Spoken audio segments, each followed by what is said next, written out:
স্বাস্থ্য বিভাগৰ এখন দুখৰ ছবি উন্মোচিত হৈছে তিনিচুকীয়া বিধানসভা সমষ্টিৰ লক্ষীপথাৰত।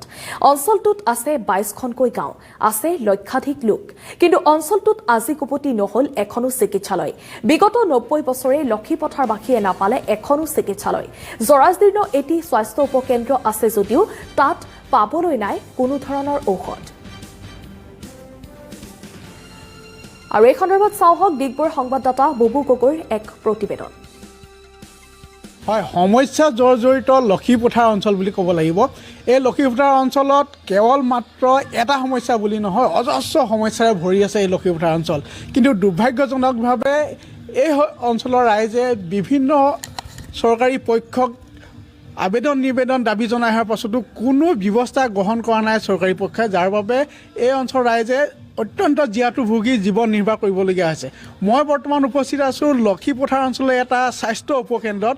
যিটো স্বাস্থ্য উপকেন্দ্ৰ বুলি ক'লে সাধাৰণতে ৰাইজে যিটো দৃশ্য দেখিব সেইটো দৃশ্য আচলতে স্বাস্থ্য উপকেন্দ্ৰ বুলি ক'বলৈ অৱশ্যে বিশ্বাস কৰিবলৈ টান লাগিব। কেমেৰা পাৰ্চন দীপাংকৰে দেখাব এটা সৰু এটা ক্ষুদ্ৰ এটা ঘৰ, যিটো ঘৰত অৱশ্যে এইটো স্বাস্থ্য কেন্দ্ৰ নে আন কিবা এটা বাংলা হয় একো ধৰিব নোৱাৰা এটা অৱস্থা।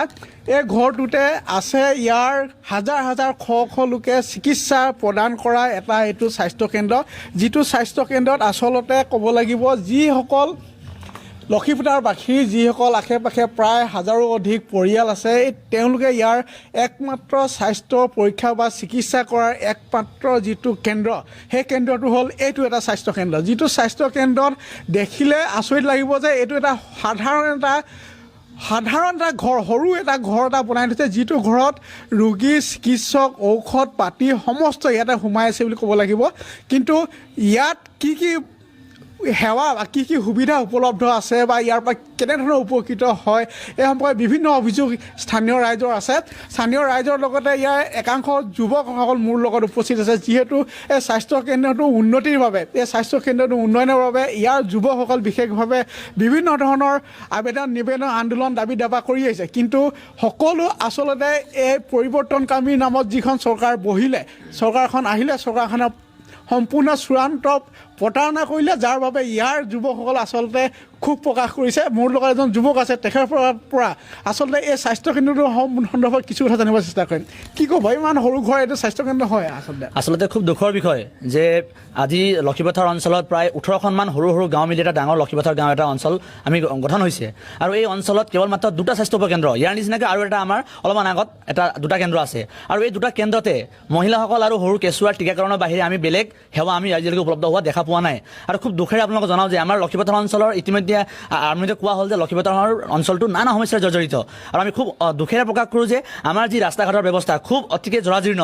আৰু এই জৰাজীৰ্ণ ৰাস্তাৰ মাজতে আমি সৰুকৈ জ্বৰ আৰু যদি কাঁহ হয় নহয়, আমি ডিগবৈ চিকিৎসালয় আমি ঢাপলি মেলিব লাগে। আৰু এইখিনিতে আমি বহুত অসুবিধাৰ সৃষ্টি হ'ব লাগে। আৰু ইয়াৰ কাৰণে আমি চৰকাৰী পক্ষক আমি বাৰম্বাৰ আমি যোৱা বছৰো আমি পেপাৰতো আমি ৰিলিজ কৰিছিলোঁ বাৰ্তাসমূহ বা তেওঁলোকক দাবী জনাইছিলোঁ। আৰু যিসকল আমাৰ জনপ্ৰতিনিধি MLA পৰা আৰম্ভ কৰি MP হওক, আমি তেওঁলোকক লগ কৰাৰ কাৰণে বাৰম্বাৰ তেওঁলোকৰ ছ'চিয়েল মিডিয়াৰ থ্ৰু দি, তেওঁলোকৰ PA থ্ৰু দি আমি বহুতবাৰ চেষ্টা কৰিলোঁ, কিন্তু তেওঁলোকে আজিলৈকে আমাক কোনো ধৰণৰ সঁহাৰি নজনালে।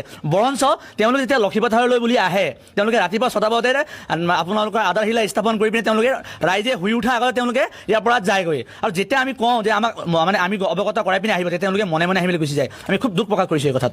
নিশ্চয় ইয়াৰ ক'ব লাগিব, ইয়াৰ স্থানীয় বিধায়ক আচলতে যিজন ৰাজ্যিক শ্ৰম মন্ত্ৰী সঞ্জয় কিষাণ, আচলতে ডিগবৈ সমষ্টিৰ কাষতে যদিও লক্ষীপথাৰখন আছে, লক্ষীপথাৰখন আচলতে তিনিচুকীয়া বিধানসভা সমষ্টিৰ অন্তৰ্গত।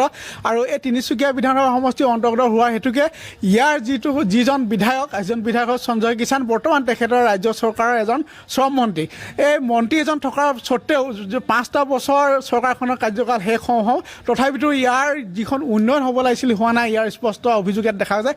ইয়াত আচলতে কোনোবা আহেনে, কোন থাকে এবাৰ দৈনিক খোলা থাকে নে চিকিৎসালয়? আচলতে ইয়াত এগৰাকী আমাৰ এইটো যি কেন্দ্ৰ আৰু এটা কেন্দ্ৰ আছে, দুইটাতে মই জানিব পৰা মতে বা ইয়াত আমাৰ যিগৰাকী বাইদেউ অকল এগৰাকী বাইদেউ আছে, তেওঁ ডিগবৈৰ পৰা দৈনিক অহা যোৱা কৰে আৰু সপ্তাহত মাত্ৰ কেইটামান দিনত ইয়াত খোলা থাকে। আৰু আমি খুব দুখেৰে প্ৰকাশ কৰোঁ যে আমি দেখিবলৈ পাইছোঁ বিভিন্ন সময়ত বিভিন্ন অঞ্চলত বিভিন্ন সমষ্টিৰ বিধায়কসকলে বা MP সকলে বা জনপ্ৰতিনিধিসকলে তেওঁলোকৰ অঞ্চলত আদৰ্শ মহাবিদ্যালয় এটা স্থাপন কৰিছে। গতিকে মই সমস্ত লক্ষীপথাৰবাসী হৈ এটা দাবী জনাওঁ আজি এই প্ৰতিদিন টাইমৰ জৰিয়তে যে লক্ষীপথাৰ অঞ্চলতো অনতি পলমে এই চৰকাৰখনে যাতে আমাৰ আদৰ্শ চিকিৎসালয় আমাক স্থাপন কৰি দিয়ে, যাৰ জৰিয়তে লক্ষীপথাৰ অঞ্চলবাসীয়ে যাতে সৰুকৈ এটা কাঁহ বা জ্বৰ হ'লেও যাতে ডিগবৈলৈ বুলি ঢাপলি যিহেতু ৰাস্তা ঘাট বহুত বেয়া আমি চৰকাৰক বা চৰকাৰী পক্ষক বা জনপ্ৰতিনিধি আমি এইটোৱে আমি দাবী জনাইছোঁ অন্যথা কিন্তু আহিব লগা দিনত কিন্তু তেওঁলোকে বৰ এটা বেয়া পৰিস্থিতিৰ সন্মুখীন হ'ব লখিমপুৰ অঞ্চল আহিলে কিন্তু বৰ এটা বেয়া পৰিস্থিতিৰ সন্মুখীন হ'ব এইফালে কিবা স্বাস্থ্যমন্ত্ৰী কেতিয়াবা কিবা যোগাযোগ বা কেতিয়াবা আহেনে এইফালে আজিলৈকে অসমৰ আমাৰ লখিমপুৰ অঞ্চল আজি গঠন হোৱা প্ৰায় 70 বছৰ পাৰ হ'ল আজিলৈকে ইতিহাসত তেনেকুৱা ধৰণৰ কোনো ডাঙৰ চৰকাৰী আমোলা বা মন্ত্ৰীসকল আজিলৈকে কোনো ইয়াত প্ৰৱেশ কৰি পোৱা নাই বৰঞ্চ লখিমপুৰ অঞ্চলত যি ৰাস্তা ঘাট ব্যৱস্থা এই ৰাস্তা ঘাট ব্যৱস্থাৰ পৰা সাধাৰণ ৰাইজে অহা যোৱা কৰি অসুবিধা পায় গতিকে মন্ত্ৰী আমোলাসকলে তেওঁলোকে কেনেকৈ আহিব এইটো খুব দুখৰ কথা আৰু আমি লাজ পাওঁ এইবোৰ কথা প্ৰকাশ কৰোঁতে হয় নিশ্চয় ক'ব লাগিব যিজন দক্ষ মন্ত্ৰী বুলি আচলতে জাহিৰ কৰা হয় স্বাস্থ্যমন্ত্ৰী শ্ৰীমন্ত বিশ্ব শৰ্মাৰ স্বাস্থ্যমন্ত্ৰী শ্ৰীমন্ত বিশ্ব শৰ্মাৰ ইয়াৰ পৰাই আমি এটা আহ্বান জনাব বিচাৰিছোঁ যিহেতু তিনিচুকীয়া বিধানসভা সমষ্টিৰ এইখন অতি জৰাজীৰ্ণ স্বাস্থ্যৰ যিটো তিনিচুকীয়াৰ লক্ষীপথাৰত এতিয়ালৈকে নাই কোনো স্বাস্থ্যকেন্দ্ৰ আৰু এই লৈ এতিয়া অঞ্চলবাসীয়ে তীব্ৰ প্ৰতিক্ৰিয়া ব্যক্ত কৰিছে